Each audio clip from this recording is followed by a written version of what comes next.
आज हम लोग जो पढ़ने जा रहे हैं वो पढ़ेंगे दिल्ली सल्तनत के बारे में। ठीक है, इस सल्तनत में 5 राजवंश है जो कि दिल्ली पे जिन्होंने शासन किया था। तो इसके बारे में आइए हम लोग आज थोड़ा सा डिस्क्रिप्टिव में पढ़ते हैं। तो दिल्ली सल्तनत बोल रहा है, दिल्ली सल्तनत 5 मुस्लिम साम्राज्यों या राजवंशों को संदर्भित करता है जिन्होंने 1206 से 1526 ईस्वी के बीच दिल्ली के क्षेत्र पर शासन किया था। 16वीं शताब्दी में दिल्ली सल्तनत के अंतिम शासकों को मुगलों ने पराजित किया था। मुगल आप जानते हैं, बाबर के समय काल से मुगल काल स्टार्ट हो जाता है, उसका सिलसिला आगे बढ़ता है। बाबर, हुमायूं, अकबर, जहांगीर, शाहजहां, औरंगजेब, ठीक है, इस तरह से। तो उसके पहले दिल्ली पे शासन कौन करता था? इन 5 राजवंशों ने शासन किया था दिल्ली सल्तनत। तो बोल रहा है कि अंतिम शासकों को मुगलों ने पराजित किया था, जिसके बाद मुगल साम्राज्य आया था, जिन्होंने भारत में मुगल साम्राज्य की नींव रखी थी। मुगल साम्राज्य अस्तित्व में आने से पहले दिल्ली सल्तनत को उत्तर भारत में सबसे शक्तिशाली राज्य माना जाता था। ठीक है, अब आइए दिल्ली सल्तनत के शासकों की सूची पढ़ लेते हैं। दिल्ली सल्तनत में मुख्यतः 5 राजवंश शामिल थे। कौन कौन थे? तो हम लोग जानते हैं गुलाम वंश के नाम से, पर इसका एक और नाम है जिसको बोलते हैं मामलुक राजवंश। ठीक है, मामलुक राजवंश या दास राजवंश इसको कहा जाता था। तो इसी का नाम दास वंश से गुलाम वंश रखा गया, क्योंकि ये लोग पहले दास हुआ करते थे, गुलाम हुआ करते थे। तो इन्होंने अपना जो डायनेस्टी बसाया उसको कहते हैं गुलाम वंश। तो मामलुक राजवंश या गुलाम राजवंश, खिलजी राजवंश, तुगलक राजवंश और उसके बाद सैयद राजवंश, और लास्ट हो जाता है लोधी राजवंश। तो इसको याद करने का मैंने एक ट्रिक बनाया है। इसका ट्रिक का नाम है गुलाब खिले तू सांस ले। ये बहुत आसान ट्रिक है, गुलाब खिले तू सांस ले, जिसका मतलब हो जाएगा गुलाब फॉर गुलाम वंश, खिले फॉर खिलजी वंश, तू फॉर तुगलक वंश, सांस फॉर सैयद वंश और ले फॉर लोधी वंश। ठीक है, तो याद रखिएगा गुलाब खिले तू सांस ले। 5 डायनेस्टी हैं, गुलाम वंश, खिलजी वंश, तुगलक वंश, सैयद वंश और लोधी वंश। गुलाम वंश को ही मामलुक वंश भी कहा जाता है। तो पढ़ते हैं गुलाम राजवंश के बारे में। गुलाम राजवंश जो था वो इसका शासनकाल 1206 से 1290 ईस्वी तक चला था। इस युग में दिल्ली सल्तनत के मामलुक शासकों की एक सूची दी गई है। आइए हम लोग सूची देख लेते हैं। इसके शासक थे कुतुबुद्दीन ऐबक, जिसका शासनकाल 1206 से 1210 तक रहा। दूसरा यही इसका संस्थापक भी था। गुलाम वंश का संस्थापक कौन था? कुतुबुद्दीन ऐबक।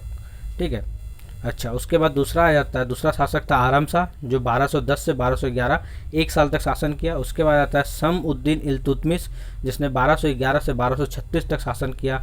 उसके बाद नेक्स्ट आ जाता है रुकनुद्दीन फिरोज। रुकनुद्दीन फिरोज के बारे में आपने बहुत बार सुना होगा। इसने सिर्फ 1236 में ही कुछ समय के लिए शासन किया था। उसके बाद आता है रजिया उद्दीन सुल्तान। इसने 1236 से 1240 तक शासन किया। मुजीउद्दीन बहराम 1240 से 1242 तक। अलाउद्दीन मसूद 1242 से 1246 तक। नासिरुद्दीन महमूद ने किया था 1246 से 1266 तक। इसके बाद आया था बलबन। बलबन का पूरा नाम था गियासुद्दीन बलबन।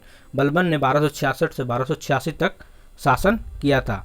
इसने ही एक प्रथा लाई थी लौ और रक्त की नीति, जिसको हम लोग जानते हैं। ठीक है, लौ और रक्त की नीति एक लाई थी। घियासउद्दीन बलबन के बारे में हम लोग पढ़ लिया। नेक्स्ट आ जाता है कैकबाद। कहीं कहीं पर देखिएगा इसका नाम कैकुबाद भी देता है। ठीक है, तो बलबन के बाद जो शासक आया उसका नाम था कैकुबाद या कैकबाद। इसका पूरा नाम है मुइजुद्दीन कैकबाद। 1286 से 1290 तक इन्होंने शासन किया था। उसके बाद इसका अंतिम शासक जो गुलाम वंश का रहता है वो है क्यूमस। क्यूमस ने 1290 में इसका शासन खत्म हो जाता है।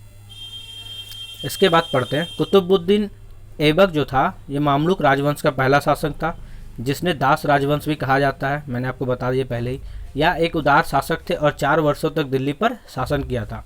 कुतुबुद्दीन ऐबक ने कुतुब मीनार की नींव रखी थी। ठीक है, कुतुब मीनार का जो नींव रखता है वो कौन रखता है? कुतुबुद्दीन ऐबक रखता है, पर बाद में चलकर इल्तुतमिश इसको फिनिश करवाता है। इल्तुतमिश कौन है? इल्तुतमिश रजिया सुल्तान का बाप है।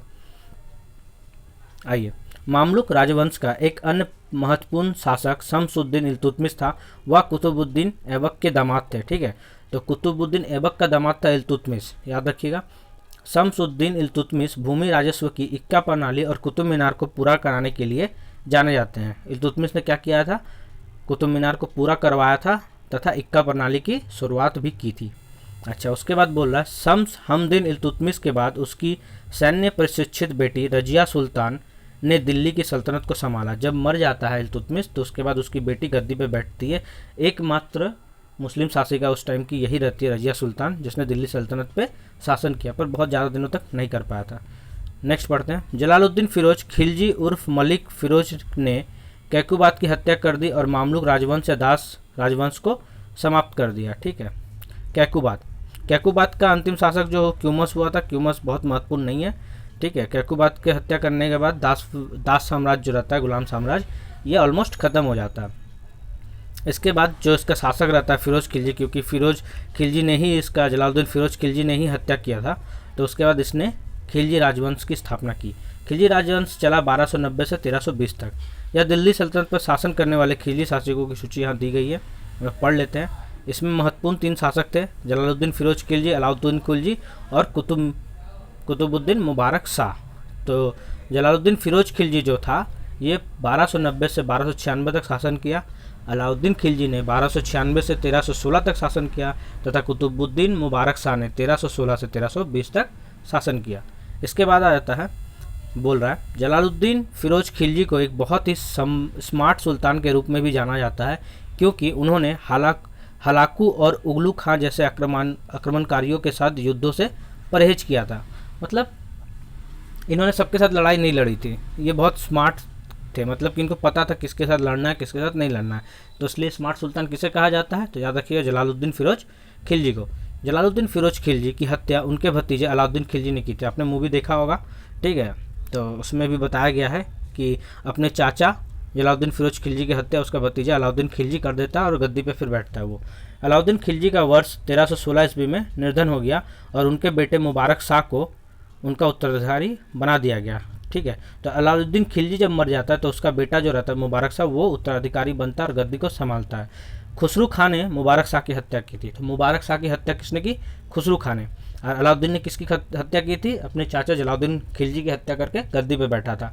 और उसके बाद अलाउद्दीन खिलजी का मतलब निर्धन हो जाने के बाद उसका बेटा मुबारक बैठता है, मुबारक का हत्या खुसरू खान कर देता है। ठीक है, और खुसरू खान कुछ समय के लिए दिल्ली सल्तनत के सिंहासन पर बैठा था। बाद में गियात-उल-दीन तुगलक द्वारा मारा जाता है और उसके बाद गियात-उल-दीन तुगलक ने क्या किया, तुगलक वंश की स्थापना कर दी, जिसका पूरा अच्छा नाम है गियासुद्दीन तुगलक। ठीक है, यहाँ प्रिंटिंग थोड़ा मिस्टेक है, यहाँ पे आप लोग ठीक कर लीजिएगा। ठीक है, कि गियात-उल-दीन तुगलक नहीं, इसका नाम होगा गियासुद्दीन तुगलक। है तुगलक वंश चला था 1320 से 1414 तक। यह तुगलक शासकों की सूची यहाँ पे दी गई है। तो शासक था गियासुद्दीन तुगलक 1321 से 1325 तक, मोहम्मद बिन तुगलक 1325 से 1351 तक, फिरोज शाह तुगलक 1351 से 1388 तक। उसी तरह गियासुद्दीन तुगलक द्वितीय 1388 से 1389 तक, अबू बकर शाह 1389 से 1390 तक 1 साल, नसरुद्दीन मोहम्मद शाह तृतीय ने 1390 से 1393 तक, अलाउद्दीन सिकंदर शाह प्रथम 1393, महमूद नासिरुद्दीन 1393 से 1394, नुसरत शाह 1394 से 1399 और नसीरुद्दीन महमूद शाह 1399 से 1413। तुगलक राजवंश का पहला शासक गियासुद्दीन तुगलक था, जिसे गाजी मलिक के नाम से भी जाना जाता है। तो आप लोग याद रखिएगा, तुगलक राजवंश का जो पहला शासक था गियासुद्दीन तुगलक, इसे गाजी मलिक के नाम से भी जाना जाता है। मोहम्मद बिन तुगलक का उत्तराधिकारी फिरोज शाह तुगलक था, जो आधा मुस्लिम था। उसकी माँ एक हिंदू थी, क्योंकि माँ हिंदू थी बाप मुस्लिम था, तो बेटा क्या होगा, मुस्लिम होगा, तो इसलिए इसको आधा मुस्लिम कहा गया। वह शहरों की स्थापना के लिए जाना जाता था, उसने अच्छे अच्छे शहर बसाए थे। आप लोग ने जानते हैं कि मोहम्मद बिन तुगलक ने क्या था, मोहम्मद बिन तुगलक जो था फिरोज शाह तुगलक, इसने अच्छे अच्छे शहर को बसाया था, जिसमें से एक जौनपुर भी है। ठीक है, जिसको किसने बसाया था, फिरोज शाह तुगलक ने बसाया था।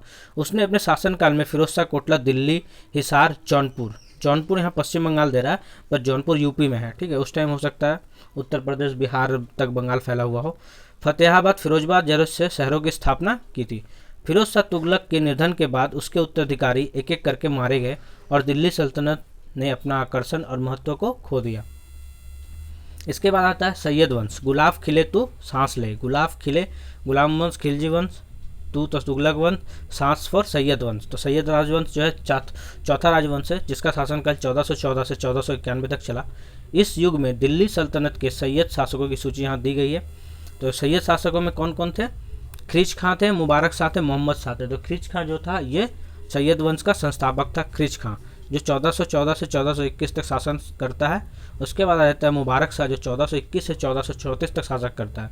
इसके बाद आता है मोहम्मद शाह, मुबारक शाह के बाद, जो 1434 से 1445 तक शासन किया। और आलम शाह 1445 से 1451 तक शासन करता है। ये इसका अंतिम शासक रहता है सैयद वंश का। बोल रहा है तुगलक राजवंश के बाद ख्रीज खां ने सैयद वंश की स्थापना की। सैयद वंश की स्थापना किसने की? ख्रीज खां ने।